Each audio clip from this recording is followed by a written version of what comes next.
Hello everyone, welcome to Ayush Medical Classes and especially for nursing students. Welcome to my YouTube channel and from now we are going to learn a lot of things. हमें बहुत बहुत बहुत कुछ सीखने को मिलेगा. ठीक है, हमारी जो प्रीवियस नॉलेज है या अपकमिंग अपडेटेड नॉलेज है वो सभी कुछ यहाँ पर मैं शेयर करने वाला हूँ आप लोगों के साथ में, और ये बहुत ही ज़्यादा बेनिफिशियल रहने वाला है हमारे नर्सिंग स्टूडेंट्स के लिए. और हम लोग स्टार्ट करेंगे बहुत ही बेसिक कॉन्सेप्ट से, बहुत ही बेसिक चीज़ों से. हमने आज के टाइम पे देखा है कि आज के एजुकेशन में जो सबसे ज़्यादा फॉल्ट इस वक्त आ रखा है वो है कि प्राइवेटाइजेशन जितना ज़्यादा एजुकेशन में आता जा रहा है उसकी वजह से बच्चों के एजुकेशन पर काफ़ी ज़्यादा असर पड़ा है. सबसे मोस्ट इम्पॉर्टेंट थिंग कि एक तो बच्चे एग्जामिनेशंस को सिर्फ इतना ही लेते हैं कि उनको वन नाइट में स्टडी करना है और अगले दिन मैदान में कूद पड़ना है. ठीक है, उसकी वजह से उनको बस सुपरफिशियल स्टडी का ज्ञान होता है, लेकिन कुछ डीप चीज़ें वो लोग ध्यान नहीं दे पाते. तो हम लोग इसमें स्टार्ट करेंगे बिल्कुल बेसिक क्राइटेरिया से. ठीक है, और बिना कोई टाइम वेस्ट किए मैं बात करना चाहूँगा बिल्कुल मुद्दे की जो हम लोग सीखने जा रहे हैं उसके ऊपर. ठीक है, तो वैसे तो मैं मल्टीपल सब्जेक्ट्स आप लोगों के साथ में शेयर करने की कोशिश करूँगा, बट ये मेरी एक स्टार्टिंग है, एक न्यू जर्नी है. तो मैं अभी स्टार्ट करूँगा बिल्कुल जनरल बेसिक थिंग से.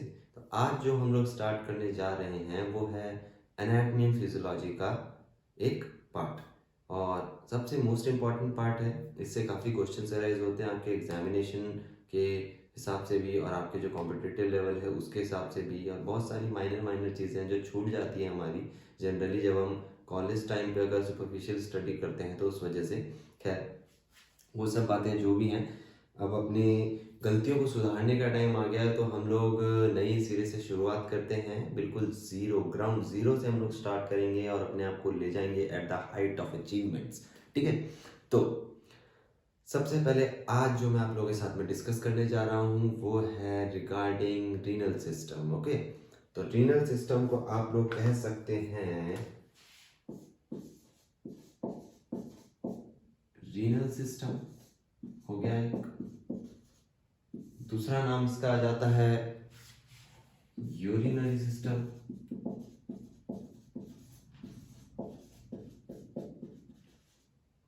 और कई बार इसे बोला जाता है एक्सक्रीटरी सिस्टम.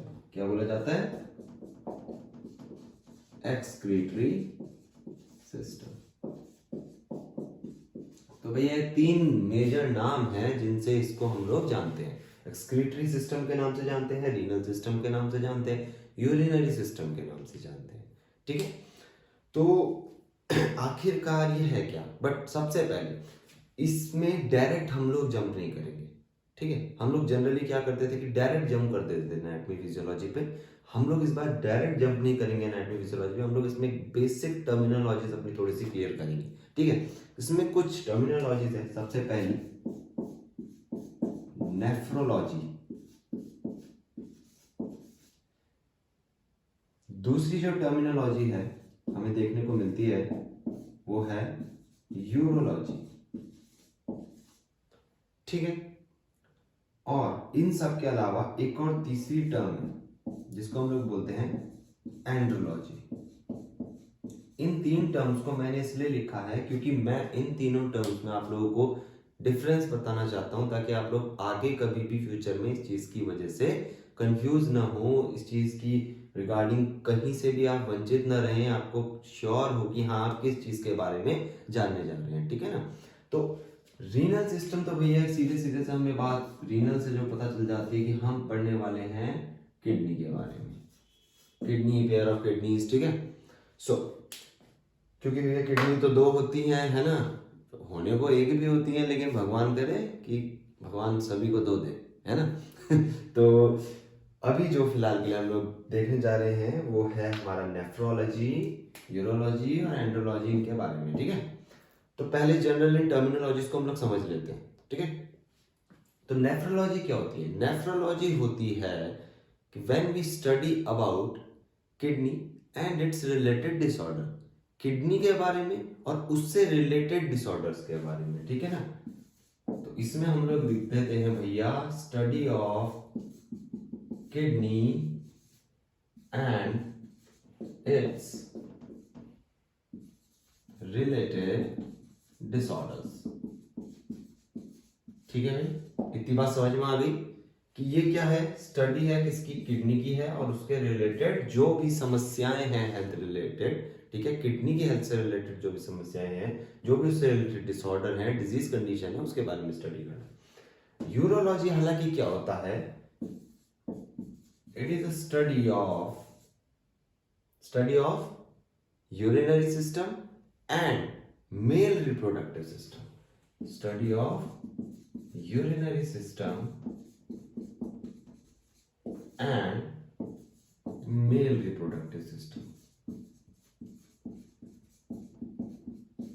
तो भैया आज के बाद आप यूरोलॉजी को सिर्फ यूरिनरी सिस्टम की स्टडी नहीं बताएंगे, बल्कि मेल रिप्रोडक्टिव सिस्टम की स्टडी से भी आप लोग इसको पहचानेंगे।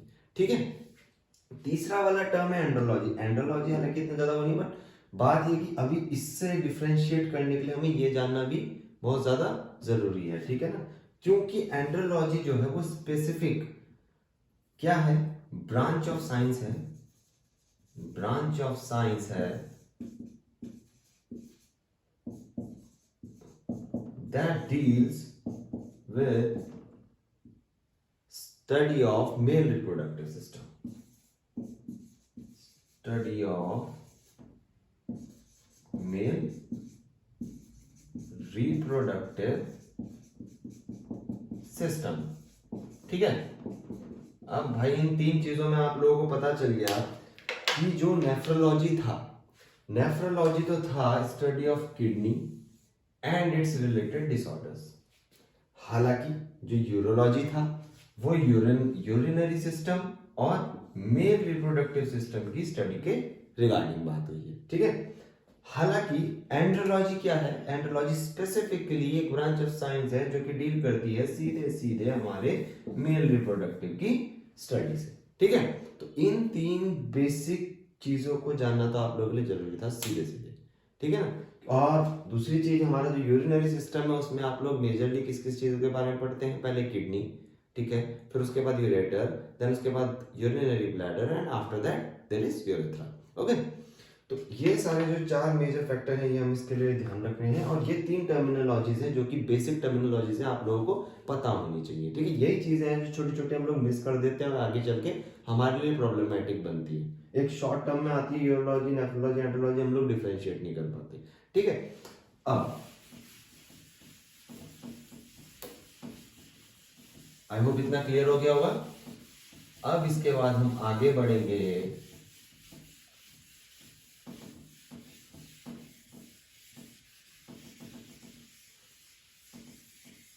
किडनी के बारे में। अब यह हर चीज, कुछ भी चीज है, ठीक है ना, अगर हम हैं, आप हैं, ठीक है, हम सब लोग ओरिजिनेट हुए हैं। ठीक है, तो भैया किडनी भी ओरिजिनेट हुई है, किडनी भी बनी है शरीर में। ठीक है, तो किडनी शरीर में कब बनना शुरू हुई, सबसे पहली बात तो हमें ये पता होना बहुत ज्यादा जरूरी है। ठीक है, हम लोग डायरेक्टली पढ़ लेते हैं किडनी का ये स्ट्रक्चर है, ऐसी शेप है, ऐसा साइज है, ऐसा कलर है। नहीं, पहली बात जो हमें पता होनी चाहिए वो ये मुद्दे की है कि बेसिकली भैया किडनी का जन्म हुआ कब, किडनी कब आई, कब बनी, कब उसकी फॉर्मेशन हुई। ठीक है, तो development of kidney, development of kidney, kidney कब डेवलप हुई, तो भैया किडनी जो है हमारी वो डेवलप हुई है 20 से 24 डेज ऑफ जेस्टेशनल एज। ठीक है, जेस्टेशनल एज यानी कि जब बच्चा इंट्रा यूटराइन लाइफ में है, मदर के वूम में है, अंदर है। ठीक है, उस समय पर 20 से 24 दिन जो होते हैं जेस्टेशनल एज के, तब जो है हमारी किडनी की डेवलपमेंट स्टार्ट हो जाती है। ठीक है, अब किडनी तो बन गई भैया, ठीक है ना, किडनी तो बन गई, लेकिन इसकी फंक्शनिंग, अब इसकी फंक्शनिंग की बात आती है, क्या है इसका मेजर फंक्शन, हम सब लोग जानते हैं फॉर्मेशन ऑफ यूरिन, ठीक है ना, यूरिन को बनाने के काम आती है किडनी, ठीक है। पर भाई ये जो फॉर्मेशन ऑफ यूरिन है किडनी में, ये कब स्टार्ट हुआ? जब बच्चे ने जन्म ले लिया उसके बाद ये प्रोसेस स्टार्ट हुई, पहले हो गई थी, कितना पहले हो गई थी, किस वक्त हुई थी, ये जानना भी जरूरी है ना। तो भैया सेकंड हेडिंग जो हमारी बनती है वो बनती है कि formation of urine starts at, कब स्टार्ट हुई भाई फॉर्मेशन ऑफ यूरिन, ठीक है ना। तो यूरिन फॉर्मेशन हमारी स्टार्ट हुई 12th week of gestational period.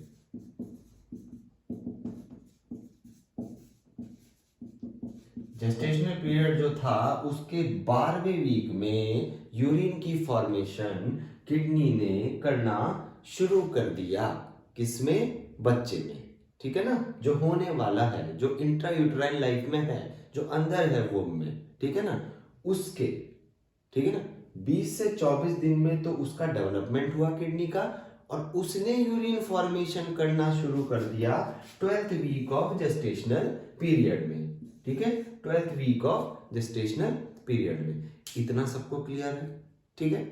अब हम आगे बढ़ेंगे इसी तरीके से स्मूथली हम लोग इंपॉर्टेंट टॉपिक्स को पढ़ते हुए शुरू करेंगे। ये सब इंपॉर्टेंट है, हाईलाइटेड टॉपिक्स है, जो कि आगे चल के आपके कॉम्पिटिटिव लेवल में आते हैं और आप लोगों ने सिर्फ पढ़ा होता है किडनी के स्ट्रक्चर, उसके डायग्राम के बारे में, ठीक है। और ये सारी चीजों को आप लोग गो थ्रू नहीं करते हो, बिकॉज आप करते हो superficial study, one night fighter बनते हो, अगले दिन एग्जाम में कूद पड़ते हो मैदान में, है कि बस हमने बस पास होना है। ये एजेंडा नहीं है। एजेंडा तब आता है जब आप आगे चल के अपनी फ्यूचर में उन चीजों से सफर करते हो, ठीक है। तो आपके बेसिक कॉन्सेप्ट्स क्लियर होने बहुत ज्यादा जरूरी है।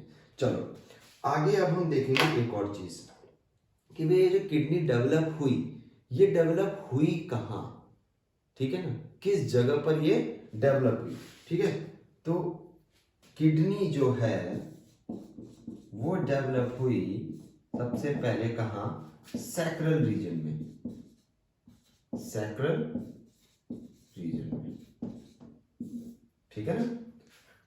लेकिन इसमें दो कॉन्फ्यूजन आ जाते हैं, ठीक है। क्या कन्फ्यूजन हो जाते हैं कि भैया किडनी डेवलप हुई, ठीक है, पर दूसरी चीज कि किडनी की प्लेसमेंट कहाँ है, उसकी प्रॉपर अलाइनमेंट कहाँ है, ठीक है ना। तो दूसरी जो चीज है वो होती है उसकी लोकेशन, कि लोकेशन कहाँ है किडनी की। तो लोकेशन तो भैया जो किडनी की है वो होती है T12 और L3 पे, थोरेसिक 12 एंड लंबर 3rd, ठीक है। अब भैया बच्चा यहीं पे ही मात खा जाता है। वो क्या करता है कि लोकेशन चलो उसने याद भी कर ली, लेकिन उसको ये नहीं पता है कि वो डेवलप किस जगह पर हुई, ठीक है ना, उसका डेवलपमेंट हुआ कहाँ स्टार्ट, ठीक है। तो उसका जो डेवलपमेंट है वो कहाँ हुआ? सैक्रल रीजन में स्टार्ट, ठीक है ना। तो अगर कभी भी रीजन पूछा जाए कि कौन से रीजन में जो है वो डेवलप होना स्टार्ट हुई थी, तो सैक्रल रीजन, और किडनी की लोकेशन कहाँ हुई, ठीक है, बाद में वो है T12 और L3 पे, ठीक है। इतना क्लियर है।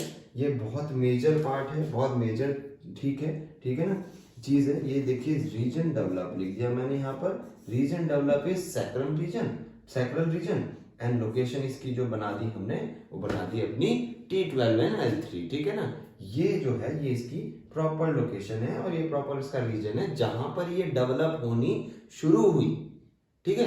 इन दोनों चीज में अंतर है, काफी बड़ा अंतर है, तो इसमें कभी भी मिक्स नहीं करना है, हमेशा याद रखना है इसको, ठीक है।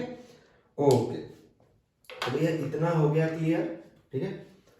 अब ये जो चीजें थी यूरोलॉजी, नेफ्रोलॉजी, एंड्रोलॉजी, और इसका जो डेवलपमेंट था और कौन से वीक में इसने यूरिन फॉर्मेशन करी, उसके बाद इसका जितना भी जो इसका रीजन था डेवलप का, ये सैक्रल रीजन में डेवलप हुई और बाद में जाकर ये T12 और L3 जो है इसकी लोकेशन सेट हुई। इन सारी चीज़ों को जानने के बाद हम लोग अब बढ़ेंगे किडनी की एनाटॉमिकल स्ट्रक्चर की ओर, ठीक है। कि भैया किडनी का एनाटॉमिकल स्ट्रक्चर क्या है, कैसा है, ठीक है। तो एक किडनी के बारे में आप लोग जनरल जरूर जानते हैं कि it is a bean shaped organ, it is a bean shaped organ, ये तो बहुत जनरल सी चीज है, it is a bean shaped organ. तो भैया बीन शेप्ड ऑर्गन है, तो बीन शेप्ड ऑर्गन को अब हम बना लेते हैं, ठीक है।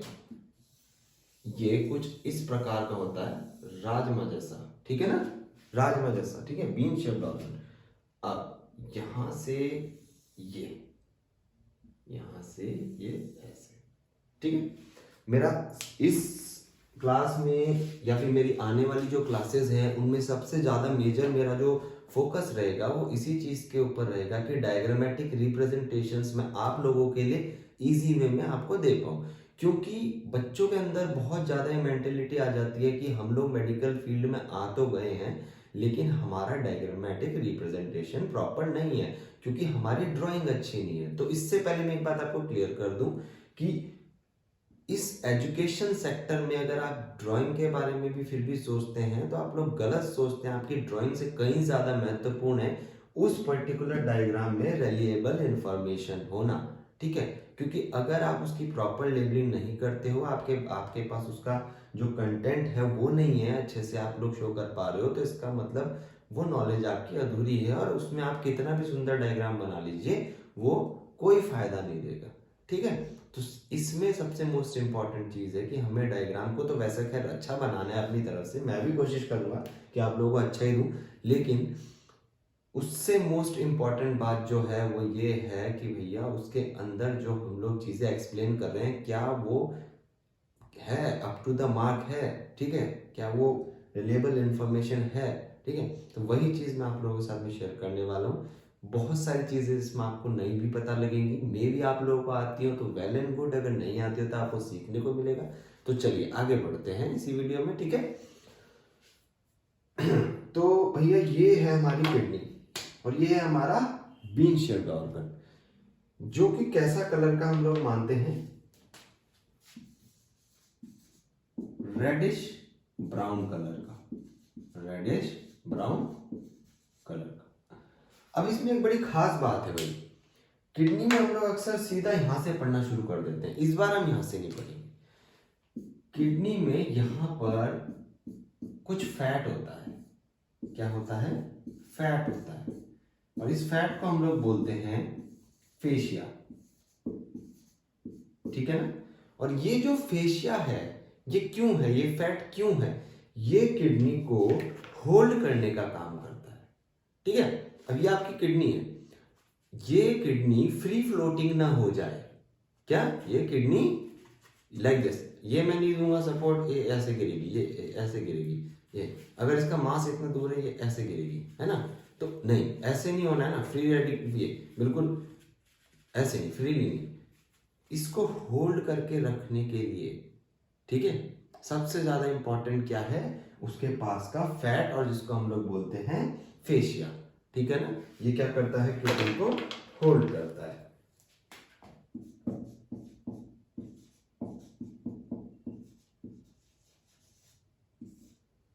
Whole kidney at its proper place, ठीक है। अब इसके अंदर यहां पर हम लोग एक ये बना लेते हैं लेयर, फिर एक मैं यहां पर बना लेता हूं, एक और बना लेते हैं, एक और बना लेते हैं, ये ठीक है। अब इसमें जो हमने ये वाला देखा, ये वाला, ये होती है इसकी फर्स्ट लेयरिंग, ठीक है, outer most layering, outer most part, इसको हम लोग बोलते हैं कैप्सूल, क्या बोलते हैं, कैप्सूल, ठीक है ना। ये क्या है, इसका फर्स्ट आउटर पार्ट है, फर्स्ट आउटर कवरिंग है, जो इसको प्रोटेक्ट भी करती है, प्रोटेक्शन करती है इसका, ठीक है, क्या कर देती है, प्रोटेक्शन करती है।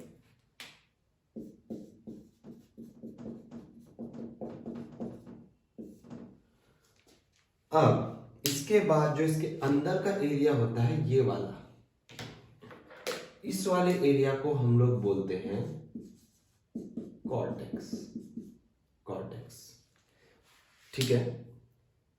कॉर्टेक्स बाहर का पार्ट यहां पे, और इसके अंदर होता है मेड्यूला वाला पार्ट, ठीक है। कौन सा पार्ट होता है, मेड्यूला वाला पार्ट। अब ये मेड्यूला वाला पार्ट क्यों है भाई, यहां पर ऐसा क्या है, तो यहां पर होते हैं 1 2 3 4 5 6 7 8 9 10 11 12। अब ये देखिए, ये मैंने बिल्कुल काउंट करके बनाए हैं 10 से 12, ठीक है। यानी कि ये जो हकीकत में होते हैं ये भी होते हैं 10 से 12, 10 to 12, ठीक है। इनमें यहां पर हम बनाते हैं छोटे छोटे से ये सर्कल्स। बाद में इनके बारे में मैं आपको बताऊंगा कि आखिरकार ये है क्या चक्कर, ये सर्कल का चक्कर ये क्यों बनाए, ठीक है ना। ये सारी चीजें आपको एक्सप्लेन की जाएंगी, नो वरीज। अब ये जो शेप है ये ट्रायंगुलर शेप है, ये इस प्रकार की देखिए। पहले आप लोगों ने देखा होगा इस प्रकार के कुछ होते थे जिनको हम लोग बोलते थे पिरामिड। पिरामिड कौन सी शेप? पिरामिड शेप, ठीक है ना। तो भैया ये जो पिरामिड शेप स्ट्रक्चर हैं इनको हम लोग बोलते हैं रीनल पिरामिड, और कई बार इनको ही हम बोलते हैं मेडुला, ठीक है। तो ये जो रीनल पिरामिड है इनके बीच में गैप होता है हर रीनल पिरामिड के बीच में, ठीक है। हर रीनल पिरामिड के बीच में आप गैप देखने को मिलता है आपको, और इसी गैप को हम लोग बोलते हैं रीनल कॉलम। क्या बोल देते हैं इसको हम? रीनल कॉलम बोलते हैं ना। कॉलम है, हर एक के बीच में कॉलम है, हर एक के बीच में कॉलम है, हर एक के बीच में कॉलम है, ठीक है। तो हर एक रीनल पिरामिड के बीच में क्या होता है? रीनल कॉलम होता है। इसके बाद यहाँ पर ये छोटी छोटी छोटी छोटी जो ओपनिंग सी मैंने दिखाई हुई हैं इनको हम लोग बोलते हैं रीनल पैपिले। रीनल पैपिले क्या बोल देते हैं इनको? Renal papillae. छोटे छोटे पैपिले, छोटे छोटे पैपिले यहाँ पर इनकी ओपनिंग होती है, इनको हम लोग बोल देते हैं रीनल पैपिले, ठीक है। अब इसके बाद जो अगला पार्ट आता है इस एनाटॉमिकल स्ट्रक्चर में उसको हम लोग कहते हैं ये वाला पार्ट, ठीक है। इसको तो बोल देते हैं हम लोग माइनर कैलिक्स, और इस वाले पार्ट को, इसके अंदर वाले पार्ट को बोल देते हैं हम लोग मेजर कैलिक्स। क्या बोल देते हैं? Major calyx. अब ये देखिए आप, ये डायग्राम इतना टफ तो नहीं है कि आप लोग एग्जाम में नहीं बना पाओ। ये आपको ऐसा तो नहीं लग रहा है कि भाई किडनी है तो बहुत टिपिकल डायग्राम है, ठीक है। बुक के डायग्राम को देख के डरने की आवश्यकता भी नहीं है, ठीक है। आपके लिए वेल एंड गुड है, बहुत इजी हो रखा है बनाने के लिए, ठीक है।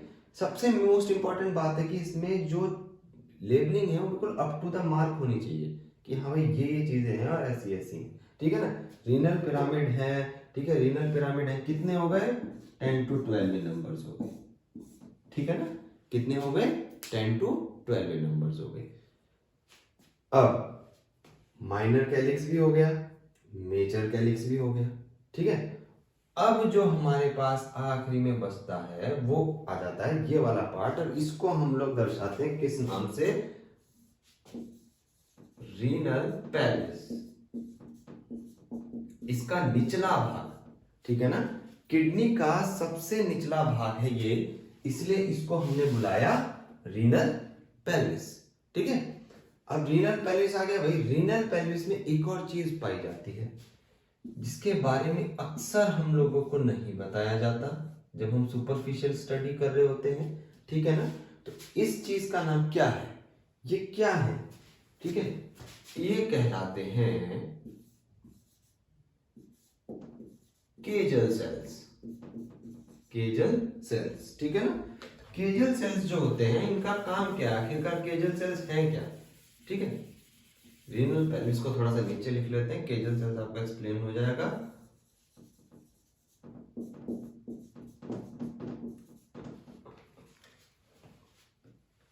केजल सेल्स, केजल सेल्स का काम क्या है कि जो यूरिन जब यहां पर बनती है तो यहां से बनती भी आती है, तो यूरिन को यूरेटर में पेरिस्टालसिस मूवमेंट के द्वारा पहुंचाना, ठीक है, ये काम होता है केजल सेल्स का। ये है रीनल पेल्विस, यहाँ पर केजल सेल्स क्या शो करेंगे, कौन सा मूवमेंट शो करेंगे, पेरिस्टालसिस मूवमेंट शो करेंगे।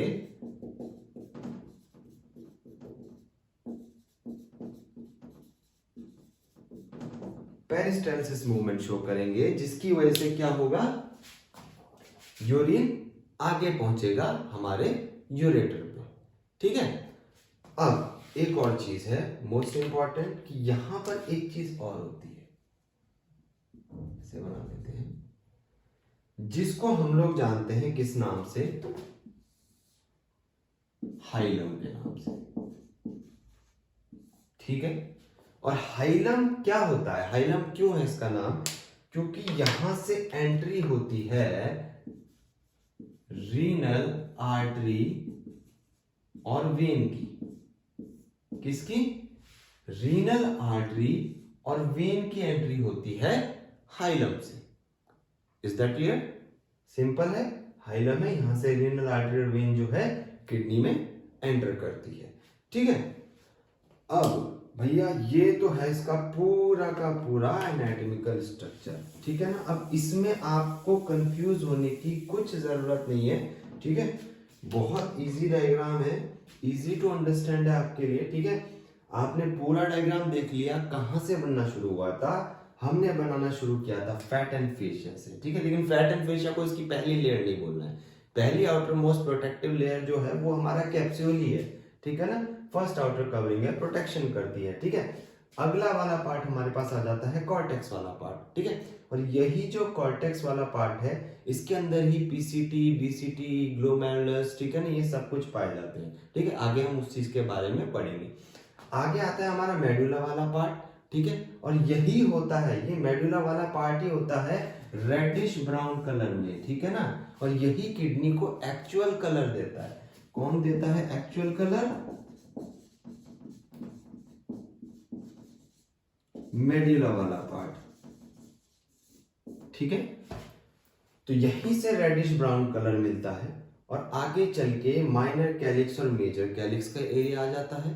ठीक है, जहां पर कलर पाया जाता है पेल येलो कलर। ठीक है, कौन सा कलर पाया जाता है यहां पर? पेल येलो कलर, ये लिख दिया मैंने।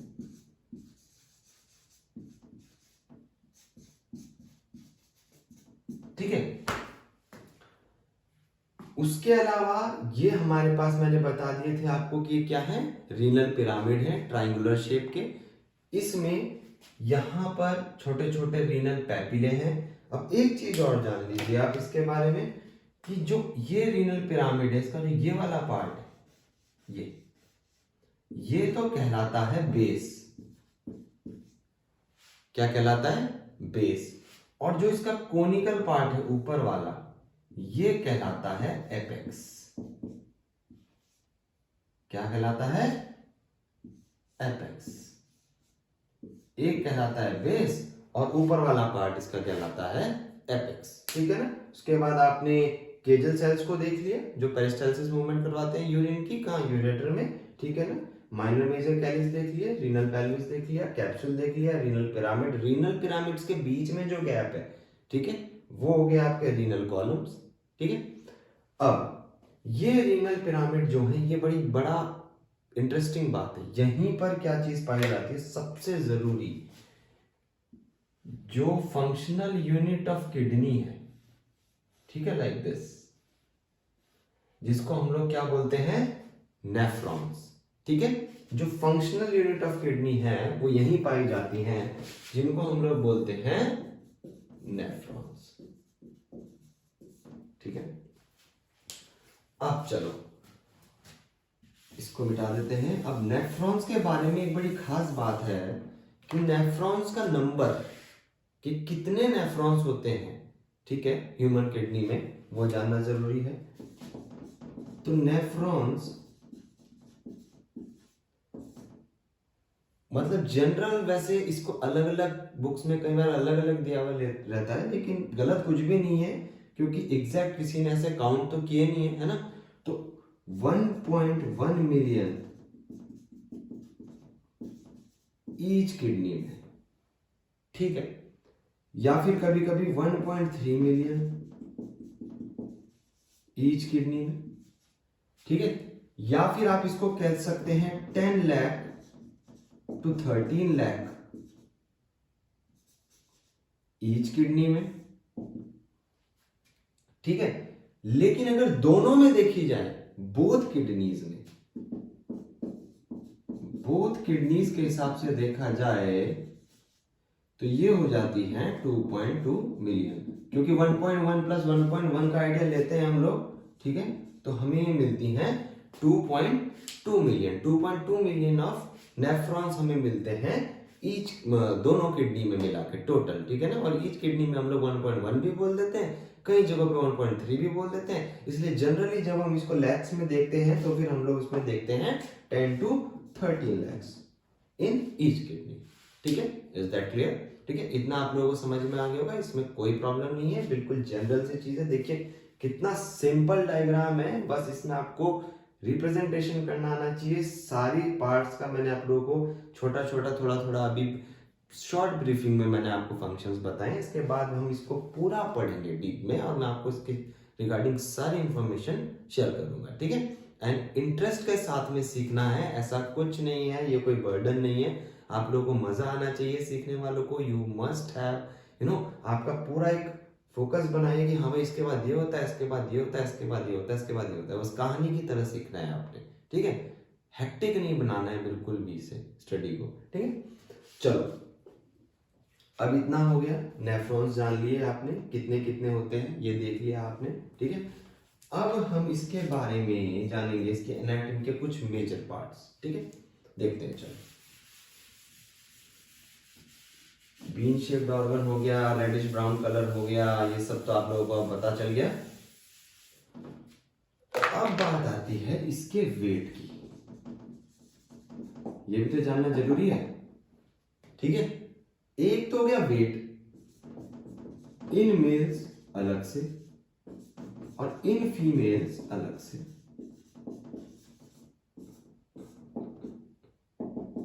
मेल्स में अलग से और फीमेल्स में अलग से। एवरेज जो इसका वेट हमें देखने को मिलता है वो मिलता है 150 ग्राम्स, ठीक है। एवरेज वेट अगर आपसे पूछा जाए तो 150 ग्राम्स।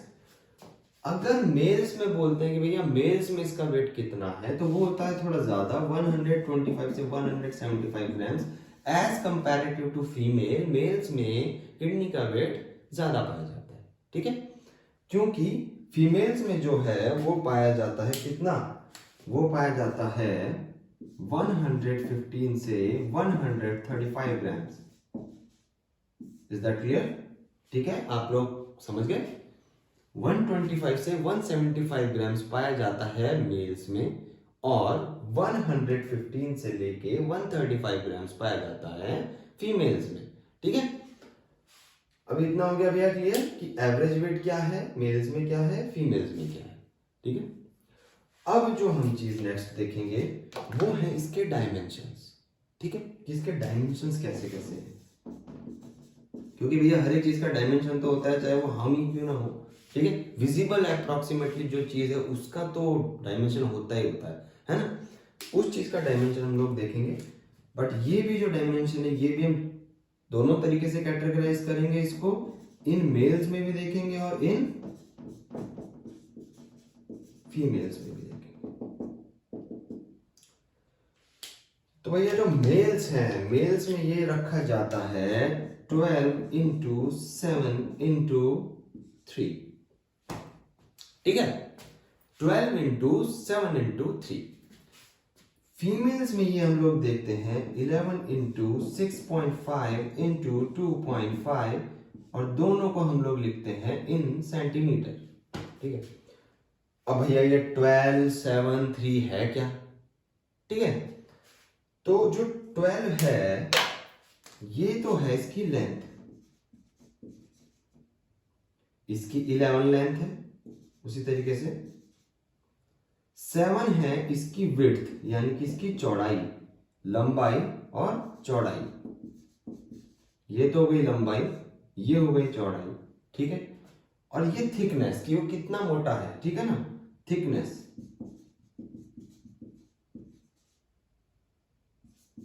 थिकनेस। अब हम लोग इसे समझते हैं। सपोज कीजिए किडनी है, ठीक है, 150 ग्राम इसका एवरेज वेट है। मेल की है तो 125 से 175 ग्राम है।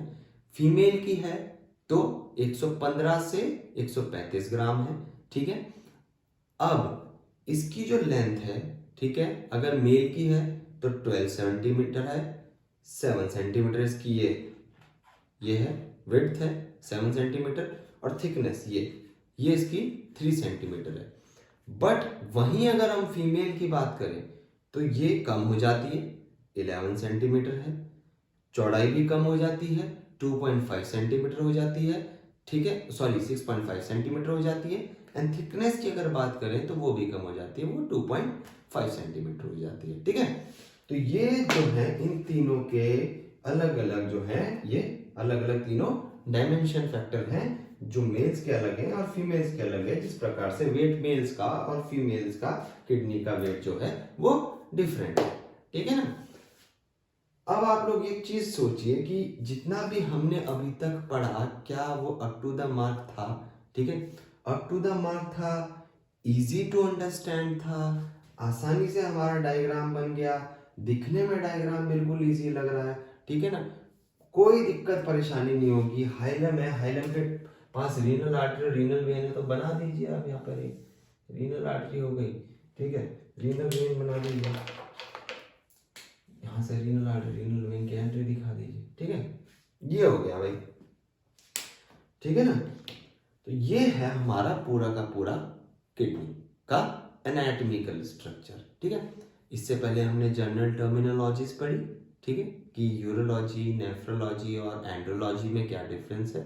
फिर उसके बाद हमने क्या देखा कि कब किडनी बनती है, कब उस किडनी में यूरिन का फॉर्मेशन होता है, ठीक है। फिर उसके बाद हमने डिस्कस किया उसका एनाटॉमिकल स्ट्रक्चर, ठीक है, ग्रॉस एनाटॉमिकल स्ट्रक्चर देखा, खुल के देखा, सब कुछ हमने पता कर लिया इसके अंदर क्या क्या है भैया, कैसे कैसे है, क्यों है, ठीक है ना।